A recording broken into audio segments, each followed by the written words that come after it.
Welcome in to another edition of Nick Patrick's Mailbag on Podcast Heat Wrestling YouTube channel. I am your co-host, Cassio, but I am joined by the man of the hour, the world's most hated referee, the NWO Hail Ref himself. You may not recognize him without his mullet and his neck brace. Ladies and gentlemen, Mr. Nick Patrick, buddy, Yeah, how are you? I'm doing great, man. I feel naked without my mullet and my neck brace, man. I have to cover up. I'm doing great, man. How are you doing? Yeah, you look trim now. Yeah, the mullet and the neck brace must have made you look bigger on television. Yeah, man. Man, how is life going, brother? Everything's going well, man. We had a great weekend down at Grant Park at Summer Shade. We had shows on both days. It was excellent. A great video footage and a lot of fun. It was very successful. And we got a huge show coming up this Sunday as well at New Realm. So things are rolling. Things are doing really well for Deep South. On a personal level, everything's going well too. Like both of my sons are doing well. All the family's doing good, and mom's still hanging in. So all is well. That's it. That's all you can ask for right there. Yeah, I just over the weekend, I just got to see most of my family. We had my grandmother's birthday on Sunday, turning 91. So wow, that's awesome. How old's your mom? 87. 87. So yeah. They're right there. Yeah. And she's my grandmother's there where she has no filter. She'll say whatever she wants to say. I love it. I love it. Well, one of my grandmas was that way too, and boy, did she let loose! You thought she was a sailor at some point in time in her life. That's why we decided to have lunch at her house and not out in the public restaurant. There you go. There you go. Yeah, my grandma was in a nursing home that had nuns, and I'd go to visit her a couple of times, man, and I'd just be like, ooh, nuns. Yeah. Oh, she cussed one poor. Oh man, I couldn't even begin to repeat that promo. If it made me blush all the crap that I've heard my entire life, then it was a heavy promo. Oh, love it. We are going to have fun today. We've got at least an hour with you. We'll be hanging out here on a hump day. So we appreciate y'all joining us every single week. And if you'd like to interact with us, if you're watching, listening to this after it drops live, just drop a comment, drop a question in there. We'll get to it on the next episode. If you are with us live, first of all, thank you. We greatly appreciate that. And if you'd like to be a part of that show live with us, go ahead and drop your comments, anything, just to say hello. Tell us you're here. Where are you from? Where are you watching from? What got you into wrestling? Tell us something about yourself. Or if you got a question, we love those, of course, here at the Mailbag. You can ask Nick any kind of question you want. Wrestling, movies, music, food, travel, anything random you can think of, whatever you want to talk about, we are here with you all at a kind of feel like this is our living room party. We're just catching up with each other.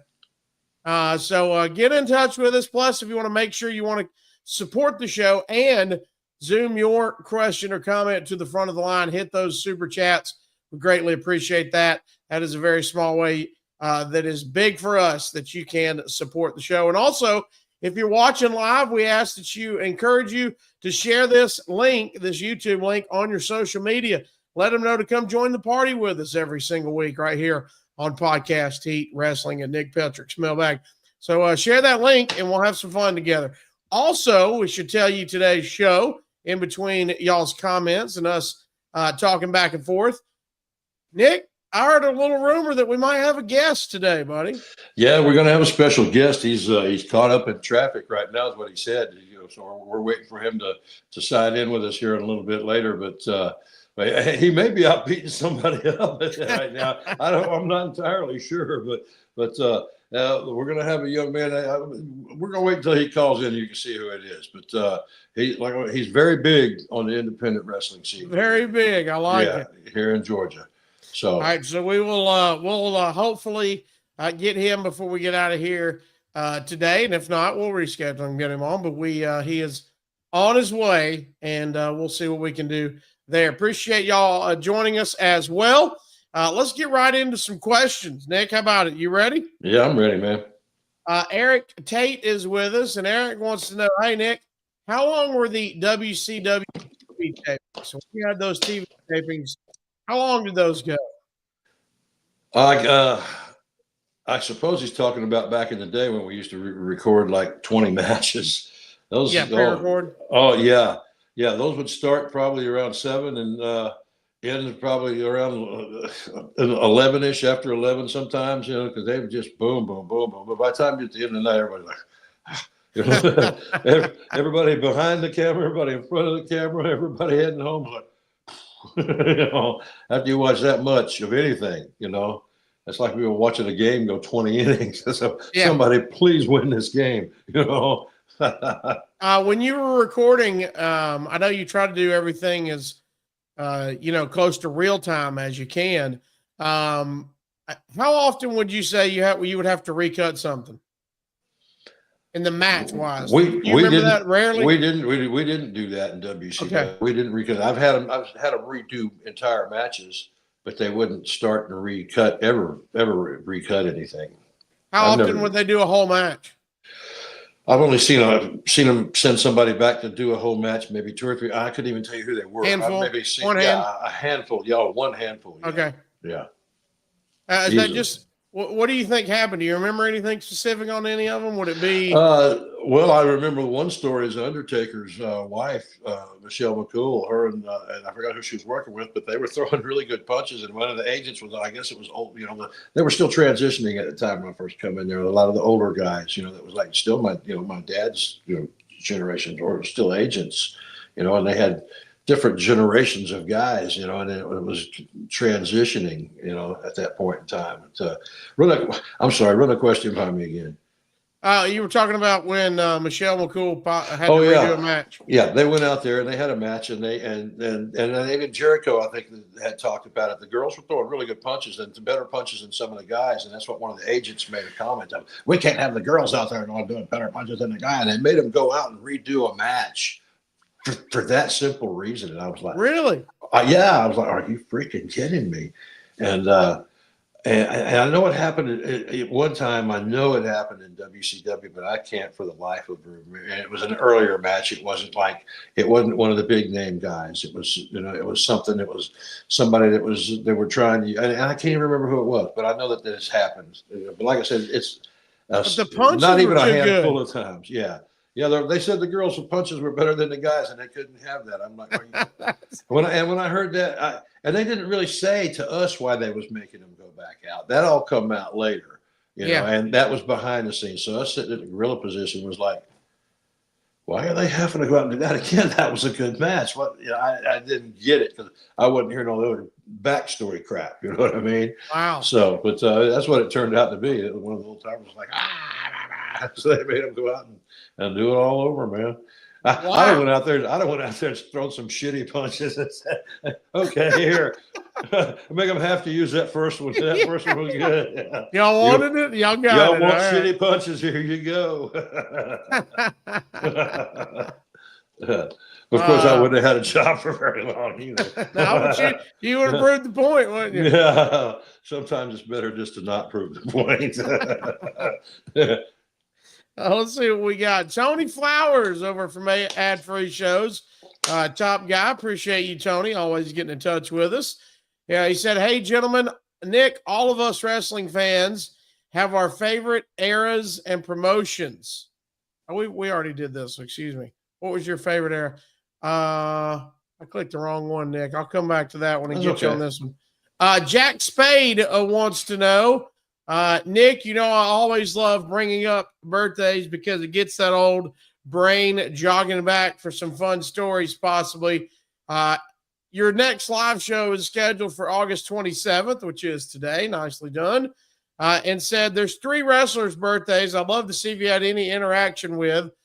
First would be women's wrestler Jazz, 2-time WWF Women's Champion, also at NWA and ECW. Did your paths ever cross with Jazz, Nick? I never really traveled with him, but I knew her because her and Rodney Mack was together, and and they were friends with Teddy Long, and I think Teddy even managed maybe or did something with them for a minute, you know. But I knew him through then. I knew him, and she was always very cool, very friendly, and she's a hell of a talent, you know. But I don't really Yeah. have any really funny stories, you know. I just kind of, and then they were friends with Teddy, and but they didn't, you know, they never come and hung with me and Teddy when we were out acting a fool, you know. But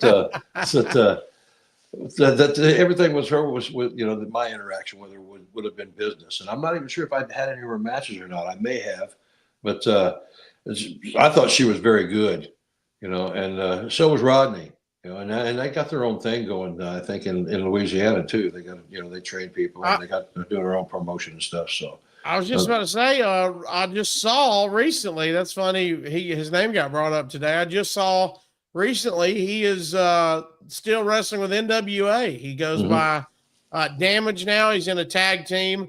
They're called Blunt Force Trauma, and okay, cool.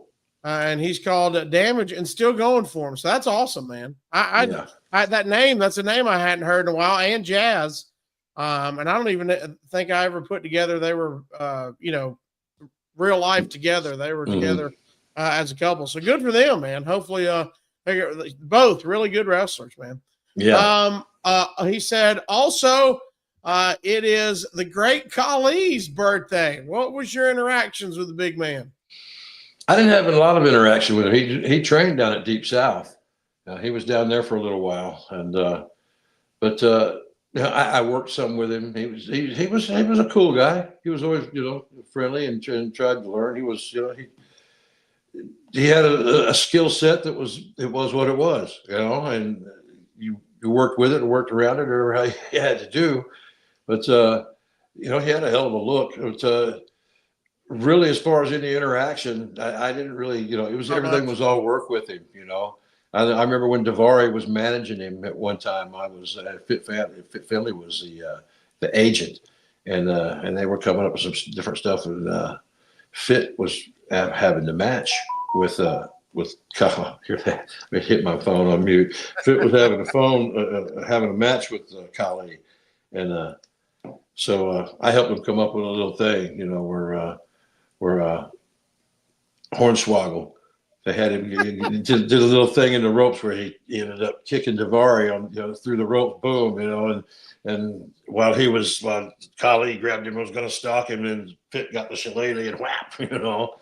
So I helped him out with that one, you know. That's but awesome. Yeah, I was a part of that, you know, because they were kind of at a stuck point, you know, and I could just, you know, I that's kind of a lot of what I did. I could still do, you know.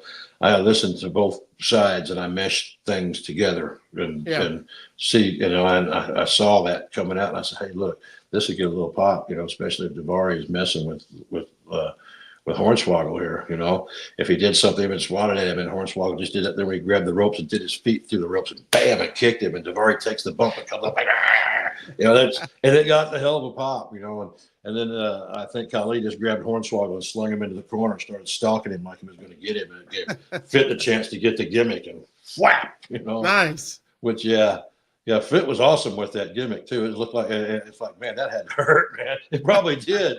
Man, that had to hurt. That hurt me watching. Let's see. No, And Fit was great. Fit was great. Last but not least, Jack says, I know you guys kind of worked for the competition at different times, but it is Sergeant Slaughter's birthday. Do you have any fun stories with Slaughter? No, not really. We both got stranded and had to at an airport one time together and rode and took a road trip for 2 or 3 hours to get to a different airport. So we was able to get home, and he was just always real cool. He was one of the cool agents that he did different things with pre-tapes and different stuff. You know, he wasn't so much hammering out finishes, you know, like Pat Patterson and different guys, but he could, you know, he had a great mind for the business, and he would advise, you know, like younger guys. He was really good at giving advice to different younger guys. Sarge, awesome guy, and I was really cool, glad that I got to make that trip with him. You know, it's a bitch sometimes missing flights and having to go drive and picking cars and all that crap. But Man, when you end up having a good experience like that, and you get to spend a couple hours picking your brain with somebody like Sergeant Slaughter, then it turns out to be a pretty damn good day, man. Yeah. Yeah, that's not a bad little car. A lot of us would sign up for that just to be a fly on the Yeah. wall. So Yeah, man. all right, let's see what we got in the chat. KCD said, Nick, what was the best match you ever refereed? Hard to say. I mean, because there's so, from different generations. I've done hour Broadways with Flair and Tommy Rich and Harley Race and different people. And, it's hard to, when you do an hour of Broadway, I say Broadway, that's a time limit draw. That's using old wrestling slang. Not everybody understands what the hell I'm talking about.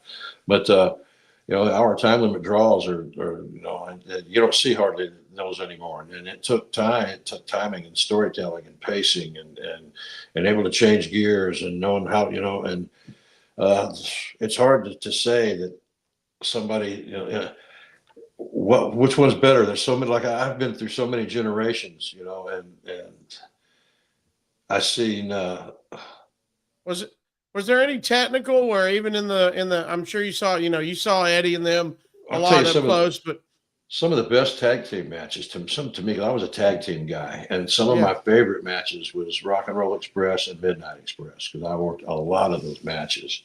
And Cornette and I had our own little routine that we did, our Shakespeare shtick that we did, and it would always get a pop, And Bobby Eaton always loved doing spots with me. I'd talk about me and Bobby doing things before. Bobby's had me slam him before and arm drag him before. Yeah. I leapfrogged him before. I mean, I've done, hell, I had almost an entire match if you put all of our spots together that I've done with Bobby. Yeah, and Cornette and I had our little thing too, where he would argue about a call. He'd jump up on the apron and call me over there and poke me in my chest back. When I hit, and I'd poke him back. When I poked him back, he would sell it almost down to taking a bump, And then he'd jump in the ring and peel his coat off. Like, yeah, here we go. And then I'd give him the old Fred Sanford shit, and we'd circle around each other like we was going to have a fist fight, man. And the people always got into it, And I'd come at him like I was going to hit him, and he'd duck out. They were just fun to work with, but when they got time to get serious, and it was timing and boom and bam, it was loving to get in the heat and making the comeback. And then, when you get to smoking in a match, those guys could, man, that was so fun to work with. The timing and skill set and distraction, because it's a whole art to tag team wrestling. It's an animal. It's a creature of itself. It's different than singles. You can't have four guys going out there and doing their own thing. You got people working. It's we instead of me if you're going to have a successful tag team match. Yeah. Or else you just got people out there doing spots, everybody doing their own shit, and then really tell a story. But when those tag team matches that pull you in and rivet you, where this guy is trapped in a corner and he's fighting for his life to try and make that tag, and oh my God, he made the tag, but that damn manager had the referee distracted. Oh my, there's just so much drama and so much you can do out of a tag match and timing and like I said, when it was time to roll, it's like bam, when it was time to get that heat and then time to make that comeback. Both times when you boom, boom, boom, the timing and the skill set for those Rock and Roll Express and Midnight Express matches was incredible and fun to work, man. I'll always remember those. Well, that leads possibly into our next question. But Tony, I found Tony Flowers' correct question. He said, "What's up, fellas? Nick, there are stories of legendary reactions to Ricky and Bobby, the Road Warriors pop. Oh yeah, we all know the Hardys were over in the late 90s, early 2000s, and many other popular tag teams throughout history. We just brought that up, so that's perfect." He said, "If you had to crown one as most over you ever saw, what tag team would that be?" Thanks, gentlemen. Thank you, Tony. Well, they named the Road Warrior Pop for a reason, Yeah. I mean, those guys were greener than goose shit when they brought them out there and and all of a sudden they gelled. And once they started gelling and they got their timing down a little bit, and they got the look down that they wanted, they didn't looked like they just, was the Blue Oyster champions when they first started. It's once they got their shit together and started really getting it, that once that music hit, boom, and people come out and they hit that. Like I said, they call it a Road Warrior pop for a reason. Folks joke about it because there were different funny things that happened and using that term along the way. Back behind the scenes crap. Guys ribbing each other. Oh, that Road Warrior pop. but it was called that for a reason, man. Yeah. Let me ask you this. We talk all the time. I was thinking about just matches that you were talking about. We've talked about here on the show. I, of course, think in the WCW time, the entire pay-per-view where you're the ref, that gets brought up a lot, and the quick count. I think that's, of course, the top two in WCW. If you had to reflect on your WWE career, what gets brought up the most to you after all these years for your WWE side?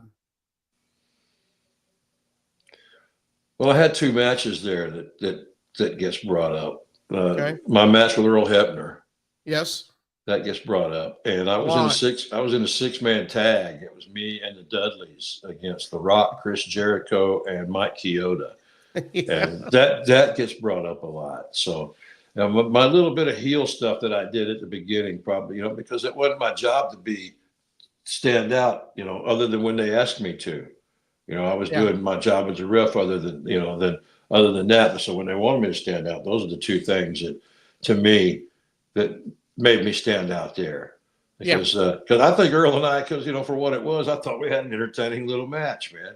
I thought we have a trilogy. We should have had a trilogy, man. Yeah. Hey, well, he don't want none now. Yeah, let's pick up the trilogy now. Deep South. How about that? Hell yeah, them damn Hebners. Hebners and Nick Patrick down in Atlanta at Deep South. Yeah, so the two ref matches get brought up to you the most, probably. Yeah, that's the WWE days. Yeah, and one match, another one that stands out is that damn I think it was an I Quit match with Cena and JBL. It was a freaking bloodbath, and that one gets brought up sometimes because I was, they married Cena to JBL to get him in the position that they would want him to be in. And I got to ref some of those matches. So, that was an honor, to be part of that, because I was at the meeting where Vince looked at everybody and said, okay, for everybody's information, this Cena kid's just been given a green light. So make your decisions accordingly. So, bam, from that on, writers, producers, everybody, everything was green light, in their thinking. So, and I got to ref some of that. So I thought that was cool. All right. We're tag team heavy today. I like it. Adam Krasnoff in the chat said, Nick, have you ever witnessed a caravan of women chasing Ricky Morton and Robert Gibson? I have seen caravans chasing different guys, but not, and I know it happened to those guys. I know it did. But by the time I got to them, we were all a little bit older. we weren't the young guys that didn't have getting chased. And they might have caught me. It was a slow caravan. Oh, damn. I pulled up lame here. Wasn't no chasing. Your knees are bad. You couldn't run. You couldn't. Yeah, ain't no run here, man. I'm going to have to stand my ground. You couldn't help it. Let's see what else we got. Matthew Rodriguez said, Nick, what was the worst storyline you ever saw in WWE and the worst match, aka stipulation, that you ref that was a pain in the ass? First, I bet worst stipulation, because you had some probably there at the end of WCW. What's one of your worst stipulations you remember? That's kind of a hard question because gimmick matches are so easy to do. The one that to me that was a pain in the ass was that the elimination chamber where a ref has to open a door at each time. Oh, You yeah. know, and unless they have checked and double checked the construction of putting that, sometimes the door will stick a little bit. And while you're trying to get that thing unstuck and you're supposed to be opening that door, you got a producer like, you know, crapping himself, you know, and if you freak out over that stuff, then you'll freak out, you know. But if you've got your middle finger in your mind up to them in your head, and then okay, and you just keep doing your job, then it doesn't freak you out quite so bad. But I have had that happen to me. It was my door, my time for that summons to open it, and it's jammed, and I'm about to jimmy that son. I got it open, but I can hear them in the background. Come on, get the door. Well, you come open the door, asshole. The son bitch is stuck. You know? Yeah. I'll gladly let you open it. Yeah, come on down. Shit. We'll call timeout, official timeout. We need Kevin Dunn at ringside to open up the goddamn door. Did you ref any gimmick on the pole matches? Viagra, I think maybe, or no. There was a match that was a gimmick match that was in WCW. I think it was in Philadelphia. It was a cage match. It had these different trap gimmicks around it, and one of the boxes that supposedly had a gimmick in it, it was too close to a pyro thing, and it caught on fire. And it was Muta was in the match. Oh, and Muta blew that green shit all over it and put it out, and it got a humongous pop. Man. Oh man! It was. It was like that was. You know, sometimes unscripted shit happens, and that was completely unscripted, and it got it got one of the biggest pops of the whole match. Was him putting that damn box, that gimmick box that caught on. It had a little fire started, a little smoke started, little sparks, and he blew that green shit all over it, man, and it quit sparking. He got babyface real quick. Yeah, saving the entire deal. Yeah, but that was kind of watching Abdullah get electrocuted in WCW. That was a crappy gimmick and a crappy match and a crappy storyline to me. But it was, and I love Abdullah, you know, but come on now. No, you know, and I know that they buried people alive and everything and all that stuff, you know, it's part of the story and the theatrics and all that, but you know, come on, man. A live electrocution. That was, yeah. That's not good. No. All right, and then this one might be tougher to answer, but the first part of that, the worst storyline you ever saw. So maybe you didn't have to be involved in it, but what's one of the storylines that didn't go as planned to you? That's hard to say because once a storyline is it's not pulling it, they start trying to get away from it unless it's the boss's storyline, and usually the boss's storylines had a lot of thought put to it. It doesn't stink and it's not dragging.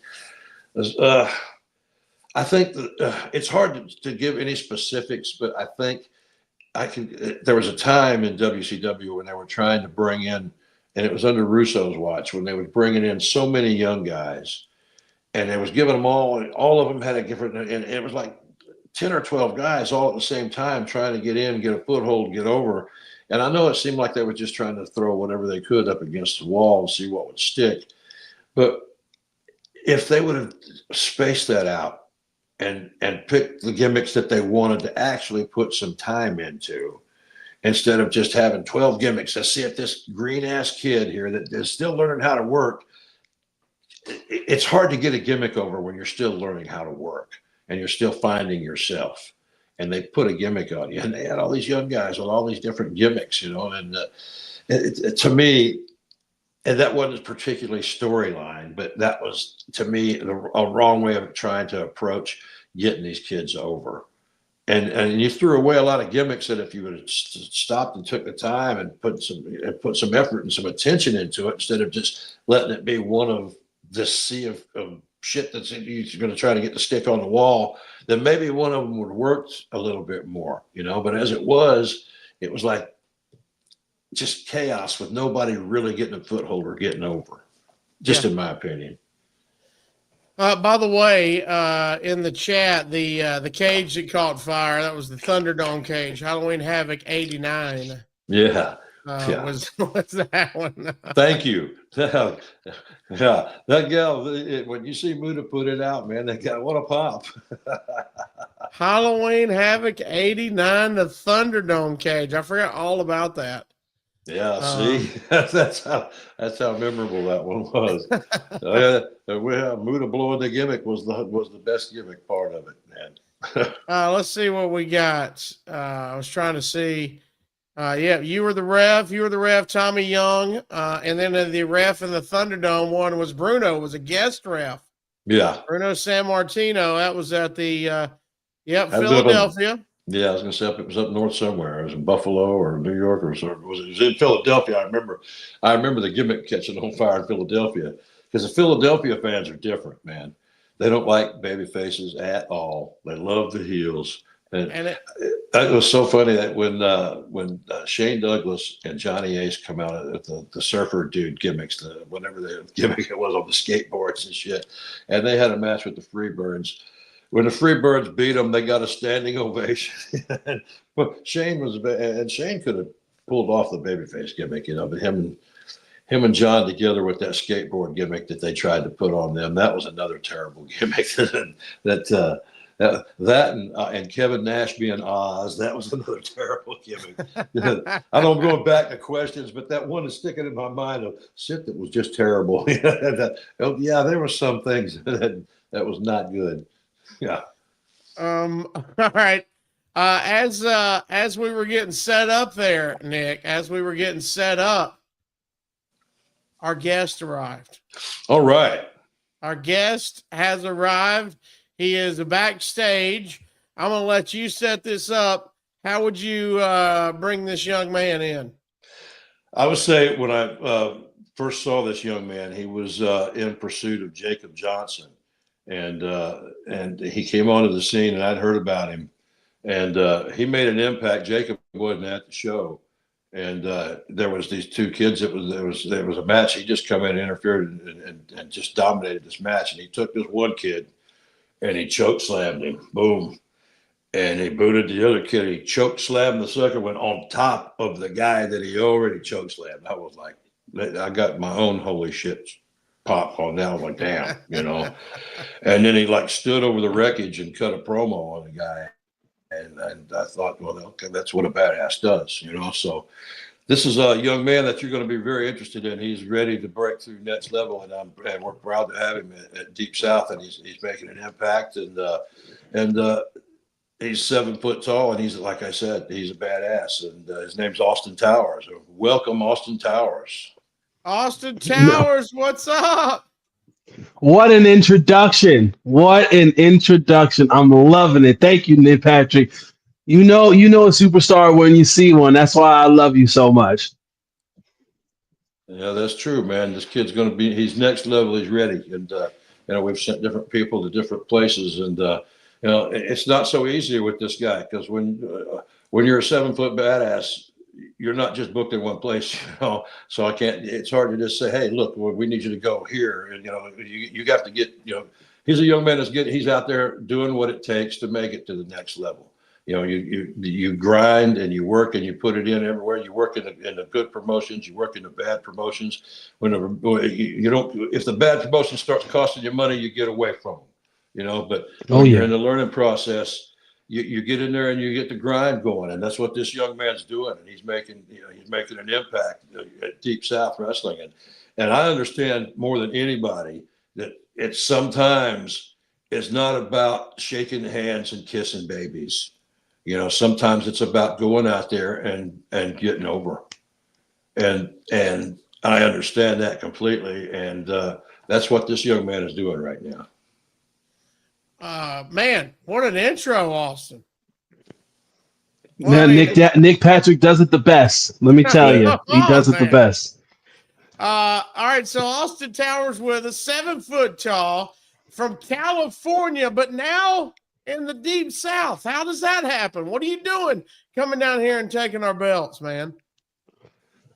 A young man had a dream. And nothing was going to stop me from pursuing that dream of being a professional wrestler. And I knew coming to Georgia, where the wrestling scene is hot and hungry, filled with so many competitors that that'll help me reach the next level. I knew that I had to sell everything that I had, and I had to move from Anaheim, California, to come to Georgia and be a part of promotions like Deep South.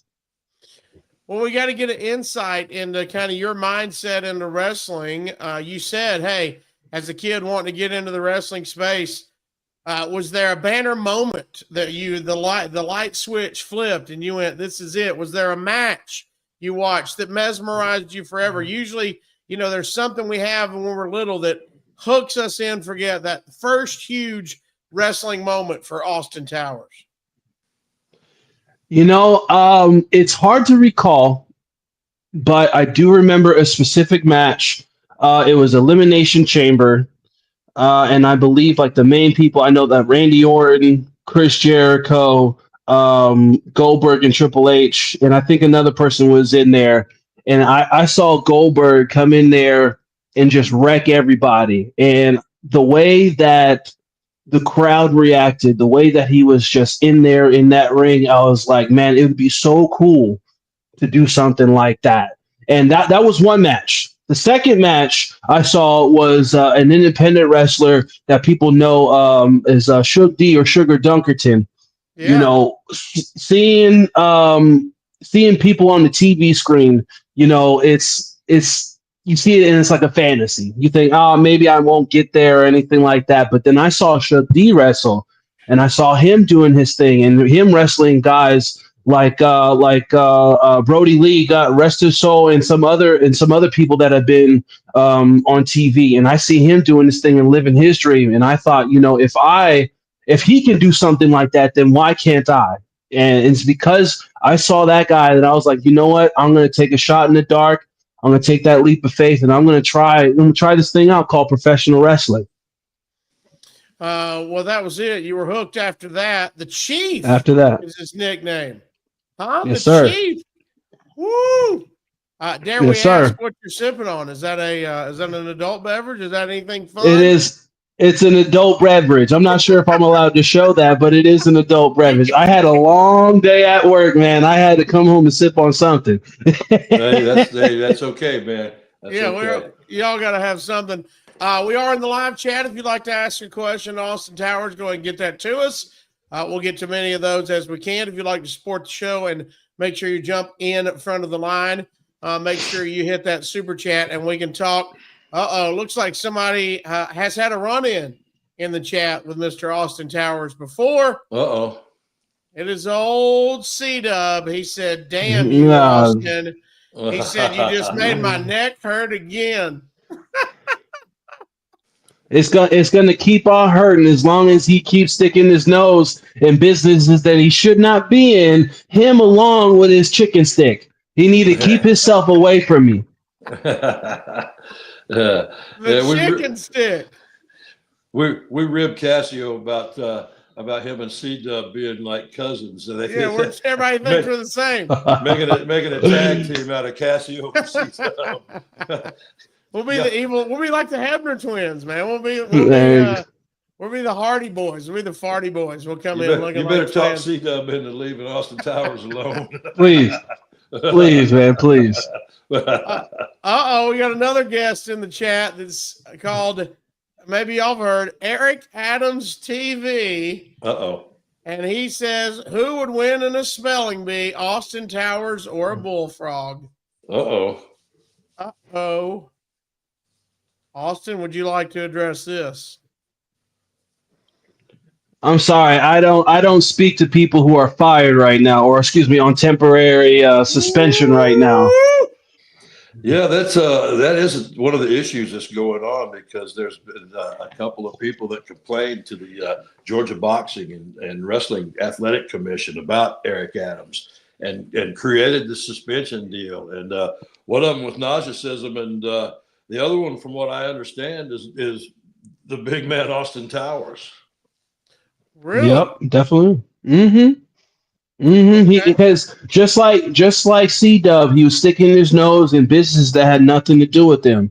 He had one job and one job only, and that's to give me an opportunity to make matches, and that's it.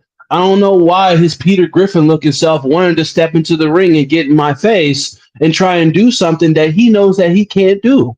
Yeah. He's crossing a line. He's crossing a line. Nick Patrick, you know, you're in your position. Would you step in the ring with someone like me and put yourself at risk? Not without some serious backup. Exactly. But see, that's because you're a smart man. You would at least come prepared and think of something, right? Because you're smart. But the thing is, Eric Adams, he's not smart. And that's why he's in the position that he's in. That's why he's basically on the shelf right now, and someone else is doing this job, a much better job that I'll say, you know, because I'm over here still Georgia heavyweight champion, still dominating, and one of these days, you know, the day is going to come where I'm going to add the Deep South Heavyweight Championship along with this belt. Woo! Austin, here's what I'm getting, though. Reading this chat and hearing you, doesn't sound like you have many friends at Deep South. Do you have anybody that's got your back in case you get in a hard spot? Maybe you get jumped. I think you're close to getting jumped.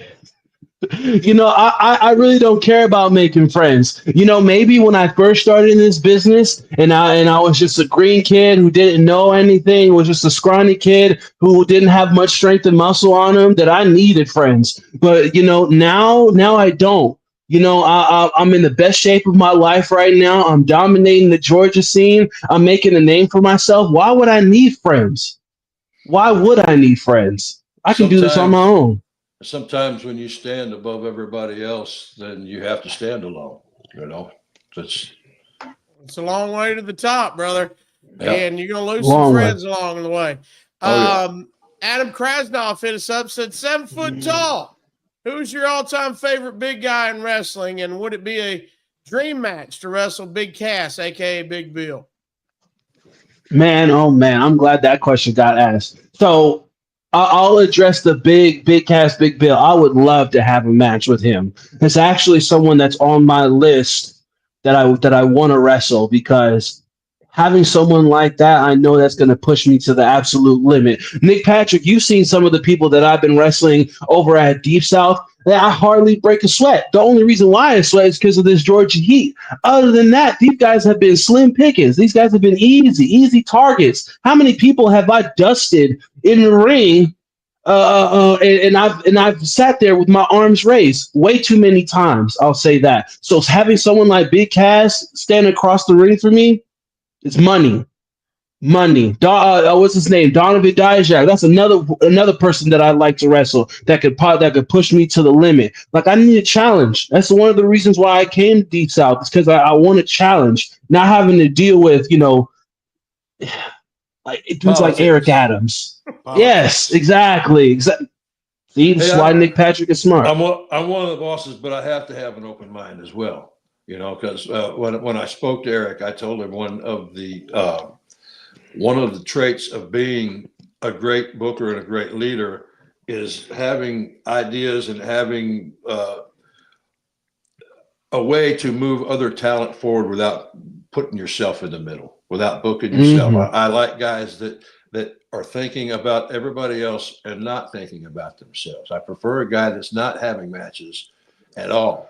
And I understand that sometimes things happen and you get rooked in, you know, but that being said, I prefer my guy that is the booker to book people and create ideas and help us to present them in a light to where we're going to get the most possible eyes on them.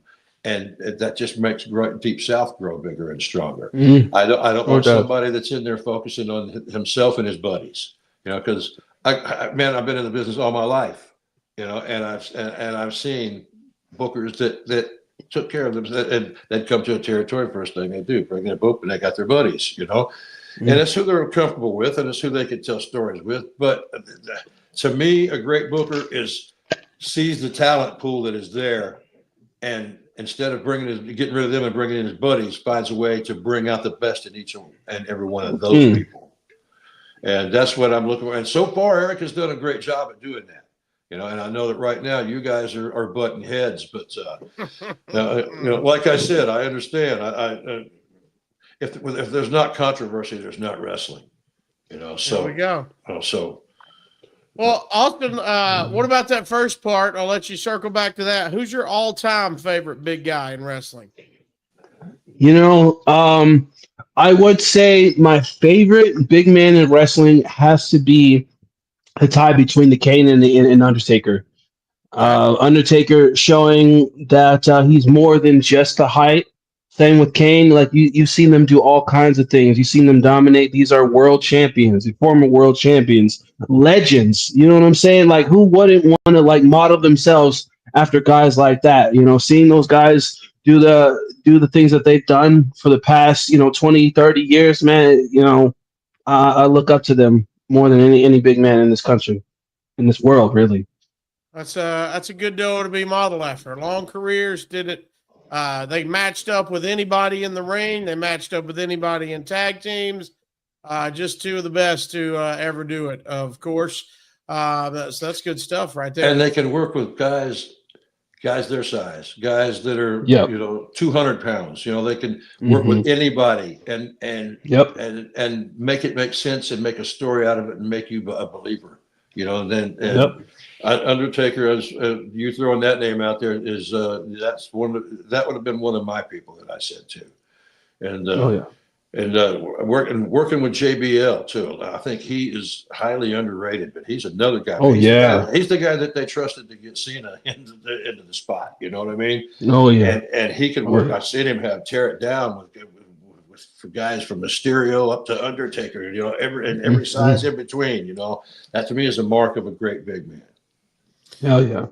Austin, I know you've got your own thing going. Your career is on the rise. You're working all over the country. But I know it's from time to time you got to be able to take a peek at the bigger promotions, AEW and WWE, and all they've got going on. So I just wanted to kind of pick your brain. What's some of the storylines or wrestlers that are exciting to you from your side of the business, and you're getting to see what's some of the things right now on maybe the two bigger companies where you go, man, that's some good stuff going on right there? I try, like, as big as a fan of as I am in wrestling, I try not to watch too much because I kind of like to keep everything that I'm doing genuine, and I don't like to, like inadvertently kind of copy what I see on TV. Because as wrestlers, we kind of do that. We see something cool and we want to do it. So I try to keep my mind as fresh as possible. But as far as from what I've been seeing, like I gotta give it to my fellow chief in wrestling, Roman Reigns, and what he's doing along with the bloodline. Like seeing them carry on for 3-4 years in the biggest storyline in wrestling history. And what people don't, and this is the funny part too. So the Roman Reigns, his championship reign, where it lasted over 1,100 days, basically almost 4 years. I also had a championship reign around the same time as his, but mine ended at 1,051 days. So me and him, we started our whole chief thing basically kind of around at the same time. And so like I got nothing but love and respect for dudes like that, especially from what he's overcome, with his health conditions and him being now being the greatest of all time. That's something that I want to be like. You know what I'm saying? But that's basically what I've been eyeing on right now is Roman Reigns and his whole thing with the bloodline. So for those of you who are interested interested in knowing this story and getting to see a little bit inside of Austin Towers, the chief, the man himself, what is not only long-term, but first short-term, what is just ahead of you in the Deep South world? What's your next match? Who do you have standing in front of you next? Right now, what's etched in right now is that this Sunday, I am in a six-man tag. And now, usually when I get to choose my own partners, I choose people from my stable, the Left Hand Path. I would have grabbed members from them, but part of the condition in Deep South is I have to pick Deep South superstars. So the two people that I picked toward that I see that can do something in the ring or that can do their jobs is you have the current New Realm heavyweight champion Ryan Rembrandt, someone that I've trained with and that I've worked with as well, who I have a ton of respect for. And I also have Luka Daniels. Now I know Luka Daniels; he's short, but he's got a fiery spirit. And for people that don't know, he was actually at WrestleMania, and he was actually one of the police chiefs that was there escorting Dom when he was at WrestleMania. So Yeah. I had to pick someone like that who's been in the mix, who's been in the chaos, who would know how to navigate through that. So Luka Daniels, out of everybody, was an easy choice to me. And I forgot who we were supposed to be facing. Basically, some nobodies. We got who? They'll be taking Go on ahead. Super Destroyer number 2, and the Super Destroyer has picked Cosmo Martinez and Matt Sales as his partners. Well, you have a history with Matt Sales. Yeah, a history of Matt Sales that I've beaten him every single time that I've gotten in the ring with him. And who in the hell? Who is Cosmo? Is that from the Fairly Odd Parents, like Cosmo and Wanda? Is that Cosmo? Am I facing that Cosmo? Cosmo's one of the top luchadors in the area, man. Oh, I'm so sorry, Cosmo. Like, you kind of been like under my radar, so I'm so sorry. But I mean, he's tagging up with someone like Matt Sales, who I've beaten many times, and Super Destroyer. Let's go ahead and let's keep it a buck, okay? Super Destroyer. What kind of name is that? We all know that's Eric Adams. Because there's nobody else on this planet who got the same belly size, who got the same demeanor as Eric Adams, and you tell me the Super Destroyer is coming in and having a match against me?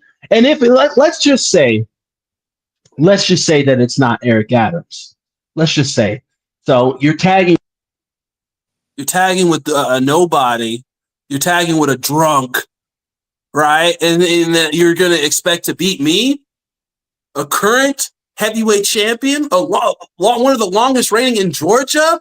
Really? Man, how little does Deep South think of me, Nick?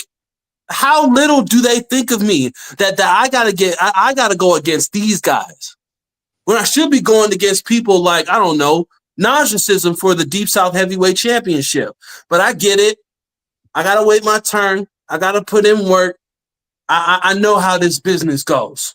So this Sunday, when I go against this little 6-man, I'm gonna tower over every single person in that ring. And when Super Destroyer, aka Eric Adams, gets in that ring, I'm going to beat him down. I'm going to remove his mask. I'm going to expose him. And I'm going to make sure that man is fired indefinitely with no way of coming back.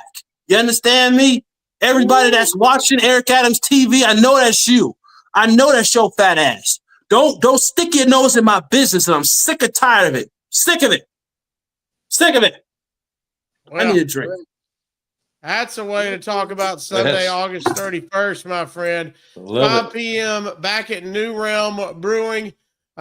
Nick, this is going to be a big one, man. Yeah, it is, man. And things are heating up, as you can see. We got a great card lined up top to bottom, man. That's our main event right there. 6-man tag team action. And as you can see, that the stage is set. There's some heat, man. They don't like each other. We're going to see who's got what going on there. And it will be interesting. It was a great you were able to do the things that you say you're going to do, and that most certainly would have to put you in line for a shot at narcissism. Ooh, we just had him on a couple weeks ago. Everybody, if you missed that, go check out his episode. Austin, big one coming up here this Sunday. So I know you're getting ready for that. You're trying to get in the mode. So we appreciate you taking the time out, man, and joining us today, letting us get to know Austin Towers a little bit before we get out of here. If they are new fans and they want to jump on this bandwagon early, where can they go interact with you on social media? So I'm really easy to look up, either on Facebook or on Instagram, just type in Austin Towers and you'll see me. Or you can go to Tower underscore OVR underscore YOU, Tower over you on Instagram, and you'll find me. Like I said, I'm easy to find. Austin Towers. Great stuff, man. Appreciate you, and wish you the best of luck Sunday, man. Thank you. I don't need luck. I got skill. My mama raised the king. You understand me? My mama raised the chief. I don't need luck. That's what I'm talking about. Ladies and gentlemen, as you see him disappear, round of applause for Mr. Austin Towers. Thanks for your time, kid. Thanks for your time. Yeah. I appreciate you. Wow, Nick. Yeah. That was serious, man. Yeah, I'm telling you, we bring next level kids that are ready to break through to the next level. You know, if I didn't think they were ready, then you know, you can see, you talk to them, you know, they can flow, they can talk, he can go, he can wrestle.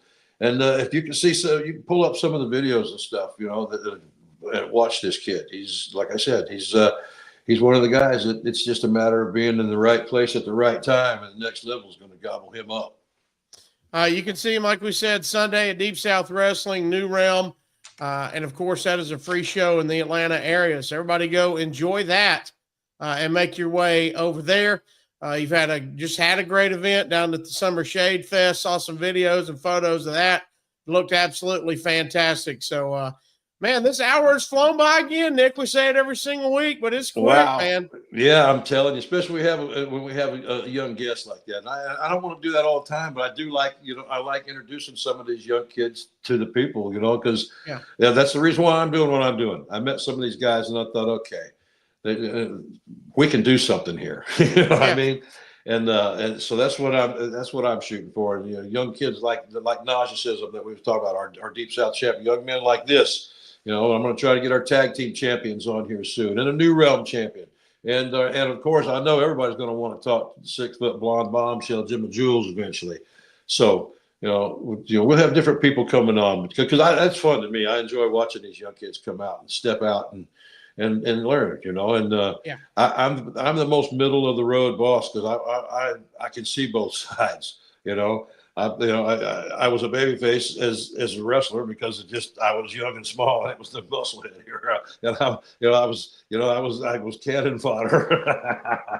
but you know, I grew up watching my dad and watching the heel and the heel's psychology and philosophy. You know, and it takes both sides. You know, it's a thing of good versus evil, man. So I like to see people who are comfortable with their role and able to execute their role to perfection. Well, if you want to see more about it, go to follow Deep South on social media at Deep South Wrestling on Instagram. They've got the YouTube channel as well. You can see clips of previous matches and some more interviews with their wrestlers. It's all going down on their social media. Thanks, everybody, for joining us live. This has been an absolute blast. Thanks to Austin Towers for doing a run-in and getting over here and bringing the heat, son. He brought the heat today. That was super fun. Appreciate all of you who sent in questions. We did not get to all the questions today. We hope you join us next week and send your questions in again. We'll get to as many of them as we can each week. Thanks to everybody who hit us with a super chat. And be sure, if we missed your question and you're bummed about it, if you want to support the show and at the same time make sure we get to your question or comment, you can hit us up in that super chat and that'll pop right up for us. So keep that in mind for next time as we the more this grows, the more we start running out of time in these hour slots, Nick. And we want to make sure we get to as many people as possible each time. So go ahead and make sure if you want to hit us with those super chats every time if we want to make sure we get you in on an episode. Nick, hope it's a good event this weekend. Sounds like it is. Sound like you got a great card. Some great talent on there. Going to be back at that great venue, New Realm, for Deep South Wrestling. Nick, man, always a pleasure. And hope the family's good. And hopefully we'll be back here again next week doing it again. How about that? I'll do it if you do it. I'll be here, man. We hope y'all join us as well. The weekly show right here at Podcast Heat Wrestling. Nick Patrick's Mailbag for Nick Patrick himself, the NWO Heel Ref. I am Cassio. We'll see you back here again in 1 week.